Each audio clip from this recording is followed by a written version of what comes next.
सबसे पहले बात करते हैं पॉजिटिव और नेगेटिव टर्म्स है क्या बेसिकली। देखिए हम किसी एक्सिस की बात करें, यानी कि एक्स डायरेक्शन में हो, वाई डायरेक्शन में या जेड डायरेक्शन में, हमें इन बातों को समझना पड़ेगा। मैं इसको एक्स डायरेक्शन ले लेता हूँ, इसको वाई डायरेक्शन ले लेता हूँ और ये जेड डायरेक्शन बोली जाएगी। यानी एक्स डायरेक्शन हो गई, वाई डायरेक्शन हो गई और जेड डायरेक्शन हो गई। इस बात को किस तरह से समझेंगे, एक्स वाई और जेड डायरेक्शन को आप लोग इस तरह से समझिए। जैसे मेरे पास एक्सिस समझा रहा हूँ, हम बात करें एक्स डायरेक्शन की, ठीक है ना। वाई डायरेक्शन इस तरह से ले लीजिए, ये वाई डायरेक्शन है, ठीक है। हम एक्स डायरेक्शन की बात कर रहे हैं, वाई डायरेक्शन की बात कर रहे हैं, और जो जेड डायरेक्शन होगी वो जेड डायरेक्शन देखिए इस तरह से है, मतलब आपकी तरफ है या बोर्ड की तरफ है। इसका मतलब हो गया जो जेड डायरेक्शन है वो या तो आपकी तरफ या बोर्ड की तरफ। तो हमारे पास ये जो डायरेक्शन हुई basically X direction, Y direction और जेड डायरेक्शन, तो इसके बिहाफ पे ही समझा जाएगा कि हम इनकी बात करेंगे। जो एटॉमिक ऑर्बिटल है वो कौन से एक्सिस में या तो हेड ऑन ओवरलैपिंग करेंगे या लैटरल ओवरलैपिंग करेंगे, जैसे लास्ट लेक्चर में हमने बात कर चुका था मैं। तो अब कैसे समझेंगे इस बात को, देखिए कि ओवरलैपिंग होगी एटॉमिक ऑर्बिटल्स की। तो एटॉमिक ऑर्बिटल्स की अगर ओवरलैपिंग होगी तो पर्टिकुलर डायरेक्शन भी तो होगी उनकी। तो इस बात में रिप्रेजेंट करने के लिए हम इस डायरेक्शन को यूज कर रहे हैं। और जो प्लस और माइनस साइन है, जैसे जो प्लस और माइनस साइन है, ये क्या इंडिकेट करता है, फेज को इंडिकेट करेगा। प्लस और माइनस जो साइन लिखा हुआ है ये फेज को इंडिकेट करेगा। अभी बात करेंगे इस फेज का मतलब क्या हो गया। इसका मतलब चार्ज नहीं है भाई, हम प्लस और माइनस लगा दिए तो इसका मतलब चार्ज नहीं है, ये क्या है, फेज है। देखिए जो एटॉमिक ऑर्बिटल है, एटॉमिक ऑर्बिटल को हम वेव में यूज करेंगे, यानी कि वेव की तरह देखते हैं। एटॉमिक ऑर्बिटल आप लोग क्या देखते हो, ऐसा देखते हो, स्फेरिकल है एटम, ठीक है ना। तो एटम स्फेरिकल है तो उसको हम किस फॉर्म में देखेंगे, वेव की फॉर्म में देखेंगे। ये वेव मैकेनिक्स का पार्ट हो गया, धीरे धीरे आपको समझ में आएगा क्या होती है। जैसे वेव फॉर्म में चलती है, ठीक है ना, इस तरह से आप लोग पढ़ते हो सेकंड चैप्टर में। तो वेव जो अपने पास है उस वेव की क्या है, ये फेज है। और फेज हमारे पास दो तरह की हो सकती है, पॉजिटिव और नेगेटिव।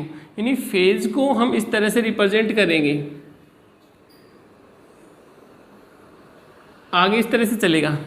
तो ये पॉजिटिव फेज और ये हमारे पास नेगेटिव फेज। यानी कि हमारे पास जैसे इलेक्ट्रिसिटी की बात करें तो आपको पता है कि भाई जो करंट होता है एसी, वो भी इस तरह से चलता है फेज की फॉर्म में, वेव की फॉर्म में।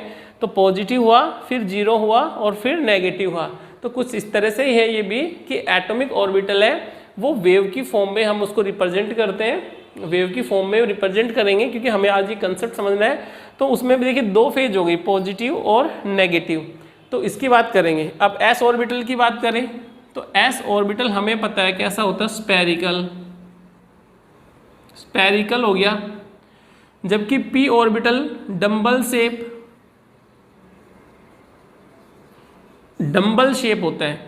तो डंबल शेप का मतलब हम बात करेंगे, ये डंबल शेप कहलाती है। और इस डंबल शेप में कल हमने ओवरलैपिंग को एक्सप्लेन किया था, आज पॉजिटिव और नेगेटिव ओवरलैपिंग को एक्सप्लेन करेंगे। तो हमें पता है कि एक तरफ मैं पॉजिटिव दिखाऊंगा और दूसरी तरफ मैं नेगेटिव दिखाऊंगा, क्योंकि ये क्या इंडिकेट करता है, सिर्फ और सिर्फ फेज को इंडिकेट करता है। एटॉमिक ऑर्बिटल्स को वेव की तरह देख रहे हैं। हम बात करें पॉजिटिव और नेगेटिव, तो जो पी ऑर्बिटल है, पी ऑर्बिटल भी कितने होते हैं, तीन, यानी कि P X, P Y, P Z. हम यहाँ बात करेंगे एस ऑर्बिटल की और पी ऑर्बिटल की। आपको पता है कि एस ऑर्बिटल कैसा होगा, स्पेरिकल शेप जैसा मैंने बना रखा है, ठीक है, पॉजिटिव मान रखता हूँ। पी पॉजिटिव और नेगेटिव लॉ से दिखाते हैं। पॉजिटिव क्यों बोला गया, देखिए फेज को इंडिकेट करेगा। लेकिन यहाँ पे अगर बात करें कि एक बार हो गया नोडल प्लेन, नोड बोलेंगे इसको, हालांकि आगे पढ़ेंगे इसको, अभी बात नहीं करेंगे ज़्यादा इसकी। नोड का मतलब वो जगह होती है जहाँ पे इलेक्ट्रॉन्स नहीं मिलते। और पॉजिटिव का मतलब है भी इलेक्ट्रॉन्स या तो अपवर्ड की तरफ हो या इलेक्ट्रॉन्स डाउनवर्ड की तरफ हो। चार्ज को इंडिकेट ना करके ये किसको इंडिकेट कर रहा है, बेसिकली फेज को। तो पी एक्स, तो हमें क्या इंडिकेट करना पड़ता है, ये एक्स डायरेक्शन में हो गया, ठीक है, यानी एक पॉजिटिव लोब एक नेगेटिव लोब, समझ गए ना, इनको इस तरह से बोलेंगे पी वाई। तो पी वाई को हम इस तरह से रिप्रेजेंट करेंगे प्लस माइनस पी जेड। देखिए जेड बताया था आपको, या तो आपकी तरफ हो गया बोर्ड की तरफ, तो उसको थोड़ा सा टेढ़ा करके दिखाते हैं, मतलब ये डायरेक्शन में बना दूं तो ये हो गया आपका पी जेड प्लस माइनस। हम देखिए बात करेंगे P X P Y P Z की, यानी इनकी पॉजिटिव ओवरलैपिंग कैसे होती है और नेगेटिव ओवरलैपिंग कैसे होते हैं। बेसिकली एक छोटा सा फिनोमिना है, जब आपको ये समझ में आ जाएगा तो आगे की बात को समझाना काफ़ी आसान हो जाएगा, ठीक है ना। उनको आगे देखते हैं।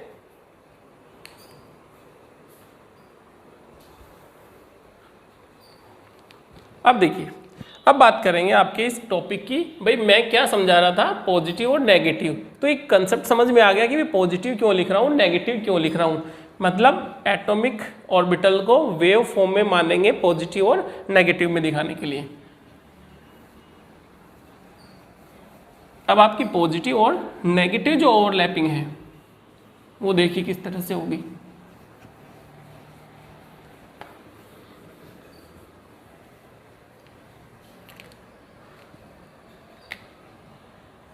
पॉजिटिव ओवरलैपिंग,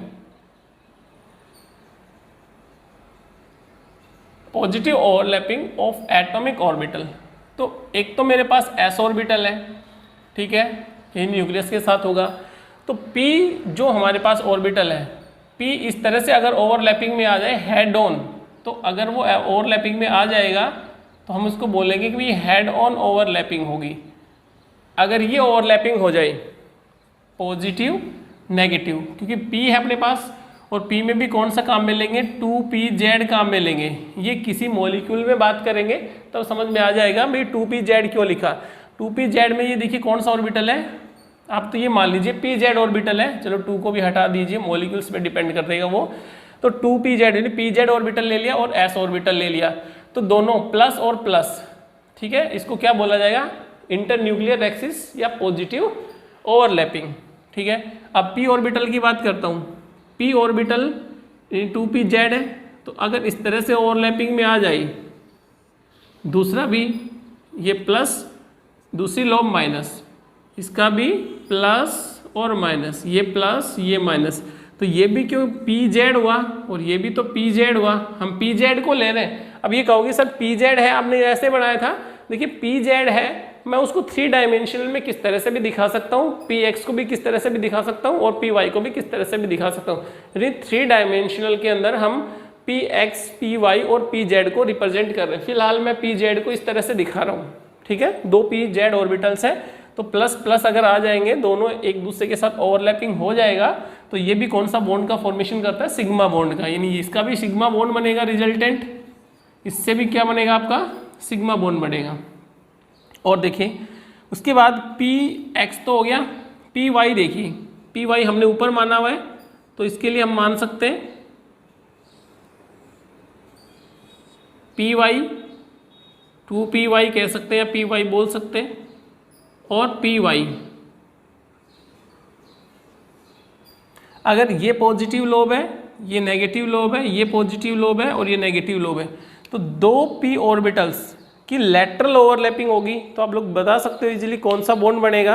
अगर मैं p और p इस तरह से बॉन्डिंग हुई, यानी इस तरह से ओवरलैपिंग हुआ, तो सिग्मा बॉन्ड, और इस तरह से ओवरलैपिंग होगी यानी लेटरल साइडवेज जिसको बोला था हमने कल, तो ये क्या हो गया अपने पास p बॉन्ड, मतलब पाई बॉन्ड का फॉर्मेशन करेंगे। चाहो तो इस तरह से इसको दिखा सकते हो, यानी कि पॉजिटिव ओवरलैपिंग हो जाएगी प्लस माइनस, ये इसके साथ मिक्स करेंगे भाई ओवरलैपिंग में, ठीक है। तो हमारे पास क्या हो गया, ये कौन से ऑर्बिटल आ गए, यानी कि py और py के बीच में जो ओवरलैपिंग होगी, तो यहाँ से कौन सा बॉन्ड फॉर्म करेगा, पाई बॉन्ड। देखिए ये समझा चुका था मैं, जब लेटरल ओवरलैपिंग होती है तो आपका पाई बॉन्ड बनता है, और जब हेड ऑन ओवरलैपिंग होती है तो आपका सिग्मा बॉन्ड बनती है, हेड टू हेड ओवरलैपिंग होती है तो आपका सिग्मा बॉन्ड बनता है। ये तो हमारे पास पॉजिटिव ओवरलैपिंग के केस हुए। एक इसमें और रह गया, उसको और देख लेते हैं। अब पी एक्स का देखिए केस, यानी एक्स को मैं थोड़ा सा टेढ़ा कर लेता हूं, पी एक्स कैसे भी ले लो, किसी भी डायरेक्शन में ले सकते हो,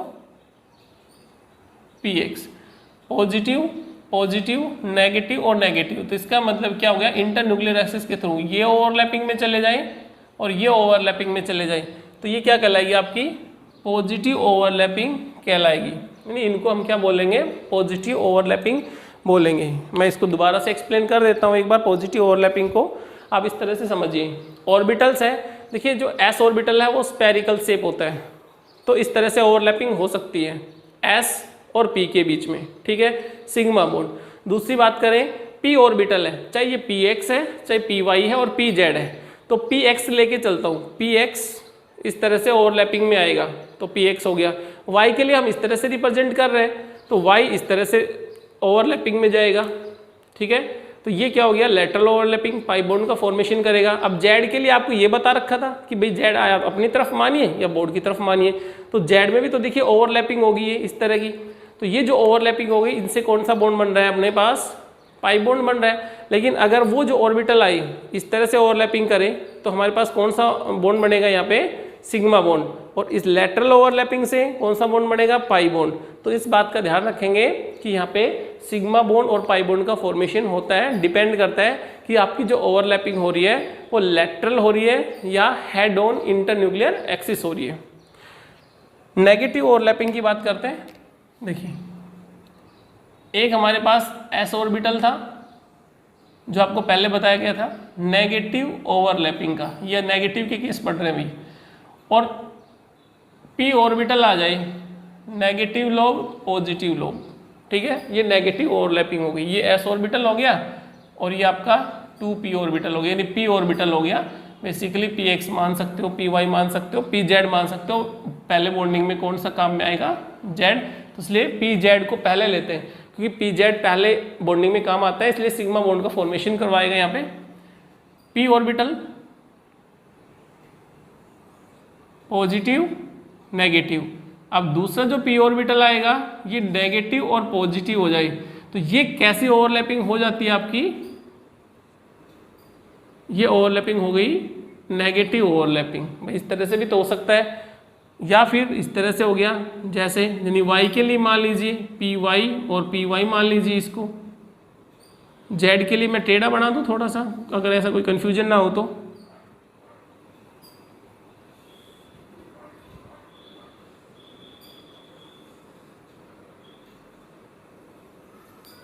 प्लस माइनस, ये प्लस, यानी इनको अगर आगे ओवरलैपिंग में दिखाओगे तो इनकी ओवरलैपिंग आप लोग दिखा सकते हो।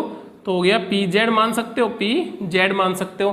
तो इसका मतलब चाहे एक्स हो, वाई हो या जेड हो, तो ये डिपेंड करता है कि ओवरलैपिंग आपकी किस तरह से होगी, यदि पॉजिटिव और नेगेटिव। अब देखिए इस पॉजिटिव और नेगेटिव फेज का मतलब क्या है, जब दो लोग पॉजिटिव की होंगी तो इलेक्ट्रॉन क्लाउड लार्जर दिखाना पड़ता हमें। जब दो लोग पॉजिटिव की अगर मिलेंगी तो इनका इलेक्ट्रॉन क्लाउड बड़ा हो जाएगा, ठीक है, रिजल्टेंट इलेक्ट्रॉन क्लाउड लार्जर होगा। Whereas when positive and negative lobes are overlapping each other then the electron cloud resultant becomes smaller। तो रिजल्टेंट इनका जो इलेक्ट्रॉन क्लाउड है वो कैसा हो जाएगा, स्मॉल हो जाएगा। आपको ये बात समझनी पड़ेगी। ये बेसिकली पॉजिटिव और नेगेटिव लोब है, ये डिपेंड करती है कि एक्सटेंट ऑफ ओवरलैपिंग कितना है। अगर रिजल्टेंट एक्सटेंट ऑफ ओवरलैपिंग ज़्यादा है तो मतलब पॉजिटिव ओवरलैपिंग हुई, और एक्सटेंट ऑफ ओवरलैपिंग कम है तो हम क्या बोल रहे हैं, उसको नेगेटिव ओवरलैपिंग बोल रहे हैं। यहाँ तक की बात क्लियर हो जानी चाहिए। अब जीरो ओवरलैपिंग की बात करें कि हम जीरो ओवरलैपिंग से क्या समझते हैं। देखिए नाम से क्लियर हो रहा है, जीरो ओवरलैपिंग यानी ओवरलैप ही ना हो, यानी कि एक आपका एस ऑर्बिटल और पी ऑर्बिटल आपका या तो इंटरन्यूक्लियर एक्सिस तो आ सकता है लेकिन इस तरह से नहीं आ सकता। तो ये जो ओवरलैपिंग कहलाएगी ये जीरो ओवरलैपिंग कहलाएगी। पी ऑर्बिटल के रेस्पेक्ट में देख लीजिए, एक पी ऑर्बिटल ये है और दूसरा पी ऑर्बिटल हम जेड ले लेते हैं। जेड को मैं इस तरह से दिखा देता हूँ, यानी ये तो 2py हो गया और ये 2pz हो गया, प्लस माइनस, तो ये भी ओवरलैपिंग में पार्टिसिपेट नहीं करेगा। मीन्स कुछ डायग्राम से समझेंगे कि मेरे पास ये तो है py और ये pz, ठीक है। तो अब ये देखिए काफ़ी डिस्टेंस हो गई, तो दोनों के बीच में ओवरलैपिंग नहीं हो सकती भाई। ओवरलैपिंग या तो ये हो सकती है या ओवरलैपिंग ये हो सकती है। ये ओवरलैपिंग कभी भी नहीं होगी, तो इसको क्या बोलेंगे, जीरो ओवरलैपिंग बोलेंगे। Sigma bond and pi bond, यानी कि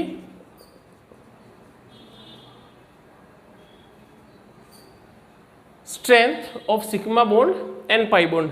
देखो यहाँ तक हमने स्टडी कर लिया, तो आपको क्या लग रहा है कि कौन सा बॉन्ड स्ट्रॉन्ग होना चाहिए, सिग्मा बॉन्ड स्ट्रॉन्ग होना चाहिए या फिर पाई बॉन्ड स्ट्रॉन्ग होना चाहिए? थोड़ा सा आप लोग बता सकते हो कि सिग्मा बॉन्ड स्ट्रॉन्ग होगा या पाई बॉन्ड। देखिए सिग्मा बॉन्ड, तो इनमें जो अपना आंसर मिलेगा तो कौन सा आंसर मिलता है, sigma bond is a strong bond. मैं एक एग्जांपल ले लेता हूँ, जैसे सिग्मा बॉन्ड का फॉर्मेशन हुआ पी ऑर्बिटल और पी ऑर्बिटल के बीच में, या हो सकता है एस ऑर्बिटल या एस ऑर्बिटल के बीच में, ये एस और ये भी है, चलो एस ले लेते हैं ना, केस हो गया। यानी पॉजिटिव ले सकते हो, पॉजिटिव ले सकते हो, ये आप लोग समझ में आ गया होगा। ये भी अपना पास अपोजिट स्पिन के साथ होंगे, इसमें भी अगर 2 इलेक्ट्रॉन्स हैं अपोजिट स्पिन के साथ होंगे, एग्जाम्पल देखेंगे। और एक पाई बॉन्ड का एग्जाम्पल ले लेते हैं, ये आपका pi bond, positive positive negative negative. तो इसका जो इलेक्ट्रॉन क्लाउड मिलेगा इंटर न्यूक्लियर एक्सिस के साथ, कल बताया था कि ये कैसा मिलेगा, बनाना शेप, बनाना शेप बोलेंगे। तो मैं बात करूँ, ये सिग्मा बॉन्ड बना, ये सिग्मा बॉन्ड बना।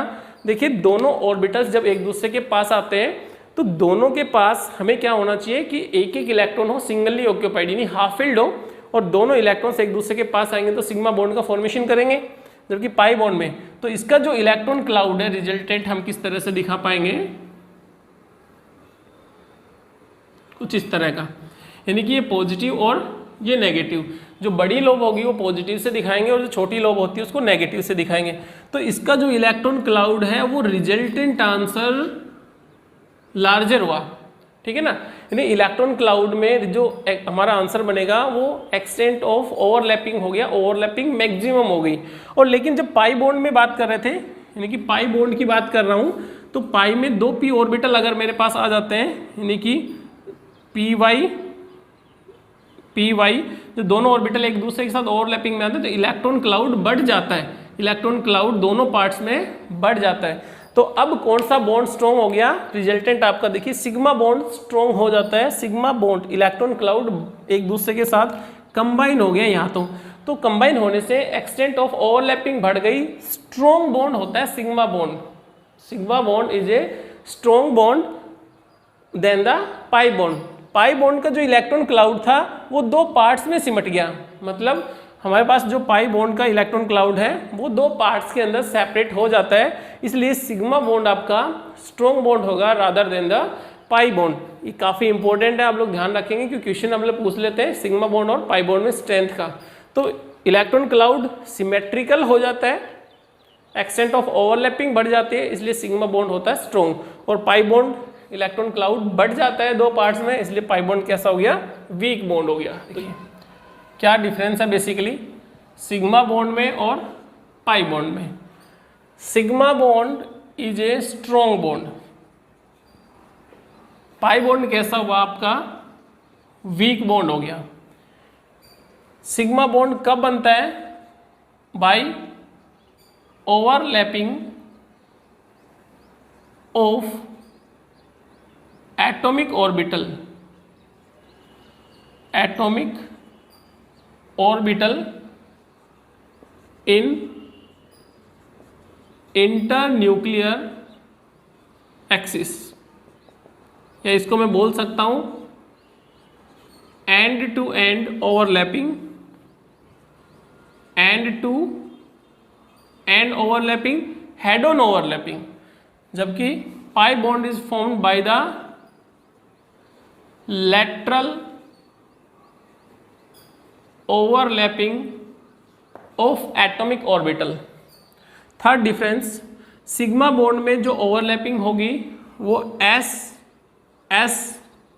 एटॉमिक ऑर्बिटल के बीच में हो सकती है तो भी सिग्मा बॉन्ड बन जाएगा, एस बी के बीच में भी हेड ऑन ओवरलैपिंग होगी इंटरन्यूक्लियर एक्सिस के थ्रू, तो ये भी आपका सिग्मा बॉन्ड बनाएगा। या मैं कह सकता हूँ कि पी और पी ऑर्बिटल अगर इंटर न्यूक्लियर एक्सिस में आता है तो भी किसका बॉन्ड फॉर्मेशन करेंगे, सिग्मा बॉन्ड का।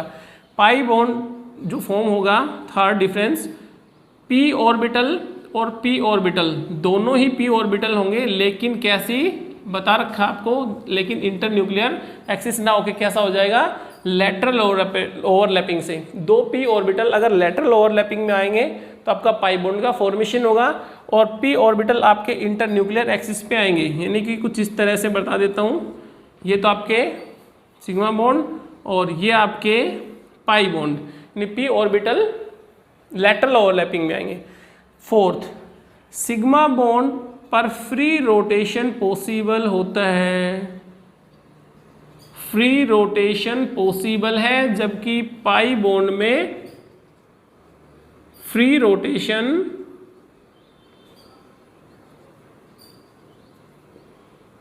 पॉसिबल नहीं है, यानी रोटेशन रेस्ट्रिक्ट हो जाता है। सिग्मा बॉन्ड के अंदर क्या हो जाता है, फ्री रोटेशन होता है, लेकिन पाई बॉन्ड में फ्री रोटेशन नहीं होता। सिग्मा बॉन्ड के एग्जांपल समझिए, एक बॉन्ड है मेरे पास, मैंने यहाँ पे हाइड्रोजन बांध दी, हाइड्रोजन बांध दी। अब मैं इस बॉन्ड को पकड़ूंगा तो इसको इजीली घुमा सकता हूँ, यानी बॉल को पकड़ लिया तो इसको इजीली घुमा सकता हूँ, यानी सिग्मा बॉन्ड पे फ्री रोटेशन पॉसिबल है। लेकिन देखिए पाई बॉन्ड आ गया, सिग्मा पाई, एक सिग्मा होगा, जब पाई बनेगा तो एक पाई आ जाएगा। सिग्मा और पाई एग्जाम्पल्स के थ्रू देखेंगे नेक्स्ट लेक्चर में। तो अगर पाई बॉन्ड बना तो इसमें एक सिग्मा एक पाई है, तो अब फ्री रोटेशन कैसे, मैंने दोनों एटम्स को पकड़ लिया, अब अगर घुमाना चाहूँगा तो देखिए आगे नहीं रोटेट होगा। तो यही बताया गया है, सिग्मा बॉन्ड पे फ्री रोटेशन पॉसिबल है, पाई बॉन्ड पे फ्री रोटेशन पॉसिबल नहीं है। मैं एग्जांपल की बात करूंगा आगे। इसको दोनों ऑक्सीजन एटम को घुमा सकते हो क्या पकड़ के, नहीं घुमा सकते, क्योंकि यहाँ पे एक सिग्मा बॉन्ड है और दूसरा पाई बॉन्ड है। यहाँ पे फ्री रोटेशन पॉसिबल है हाइड्रोजन और हाइड्रोजन, तो एक हाइड्रोजन, दो हाइड्रोजन लगा दिए हमने, तो इसमें से किसी एक को भी हाइड्रोजन को पकड़ लो, घुमा सकते हो इजीली। दो बॉल है, एक बॉन्ड के थ्रू जोड़ दिया तो इजीली रोटेट हो सकता है। तो ये बेसिकली डिफरेंस है सिग्मा बॉन्ड में और पाई बॉन्ड में। अब ये आपको आने चाहिए। यहाँ पे एक एग्जांपल सोल्व कर देता हूँ मैं, वो देखेंगे। ऑक्सीजन के रेस्पेक्ट में ले सकते हो, नाइट्रोजन के रेस्पेक्ट में ले सकते हो, फिर हम कैलकुलेशन करेंगे सिग्मा बॉन्ड की और पाई बॉन्ड की।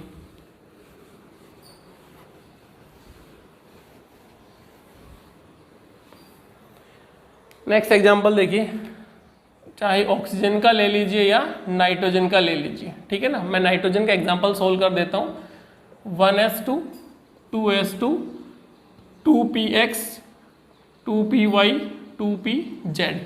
देखिए इसमें क्या हुआ, 2px 2py और 2pz, इनमें सभी में एक एक इलेक्ट्रॉन है। ऐसा क्यों बताया गया आपको कि भैया जो हाफ फिल्ड होंगे वो एटॉमिक ऑर्बिटल में पार्टिसिपेट करते हैं।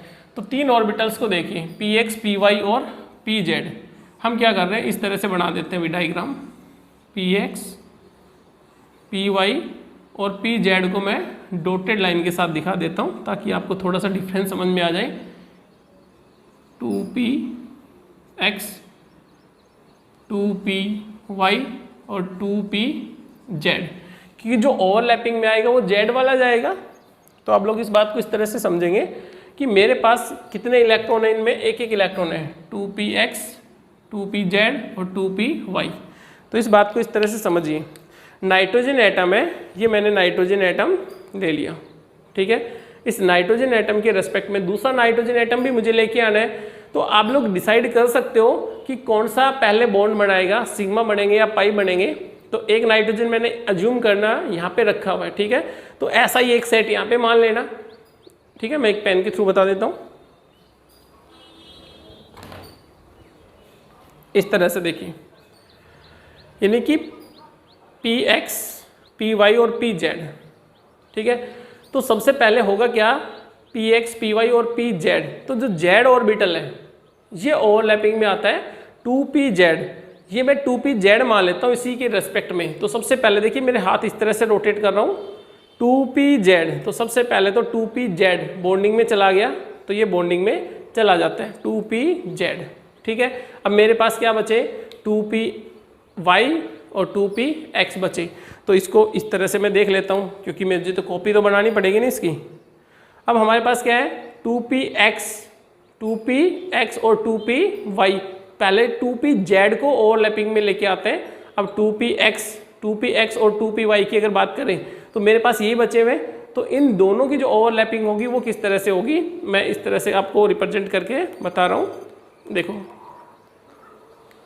तो हमारे पास जो py है y, तो ये जो y ऑर्बिटल आ गई, इनकी लैटरल ओवरलैपिंग होगी। अब इसको भी निकाल देता हूँ। अब मेरे पास बचेंगे कौन से, 2px। तो 2px है तो 2px की भी ओवरलैपिंग इस तरह से होगी। तो 2px, 2py और 2pz ये तीनों ऑर्बिटल्स क्या होंगे, ओवरलैपिंग में जाएंगे। तो इस डायग्राम में मैं देखिए सबसे पहले किसको ओवरलैपिंग में लेके आ रहा हूँ, 2pz को। तो आप लोग इस तरह से इस डायग्राम को रिप्रेजेंट कर सकते हो, एक लोब, दूसरी लोब और तीसरा हमने इस तरह से रिप्रेजेंट कर दिया। सेकंड नाइट्रोजन एटम का, यानी नाइट्रोजन और ये भी नाइट्रोजन, ठीक है। तो ये तो 2pz मानना पड़ेगा, 2px मान लीजिए, 2py मान लीजिए। देखिए इसमें चेंज कर दिया मैंने, तो ये हमारा 2py, 2px और 2pz को यहाँ ले आया मैं, सेम यही है क्योंकि इसमें एक इलेक्ट्रॉन एक इलेक्ट्रॉन एक इलेक्ट्रॉन एक इलेक्ट्रॉन, इनमें एक इलेक्ट्रॉन रहेगा। तो ये तो दोनों आपस के अंदर p ऑर्बिटल ओवरलैपिंग में चले जाएंगे, लोब आपकी, और आपका ये जो बॉन्ड बनेगा ये कौन सा बॉन्ड बनेगा, सिग्मा। तो नाइट्रोजन नाइट्रोजन के बीच में जो बॉन्ड बनेंगे उसमें एक सिग्मा और 2 पाई बॉन्ड होंगे बेसिकली। इस बात को थोड़ा सा टाइम लगेगा समझने में, आप लोग एक बार इजीली मॉडल बना के समझिए। देखिए मैंने 2pz को यहाँ पे दिखा रखा है, लेकिन इसमें 2pz को पहले हेड ऑन ओवरलैपिंग में लेके आते हैं। तो हेड ऑन ओवरलैपिंग में जो पहले 2pz आ गया तो वो सिग्मा बॉन्ड बनेगा, बाकी जो बचे वो क्या बनेंगे, पाई बॉन्ड बनेंगे आपके, ठीक है। आई होप यहाँ तक आपको समझ में आ गया होगा। आगे पढ़ेंगे कैलकुलेशन सिग्मा बॉन्ड की और पाई बॉन्ड की।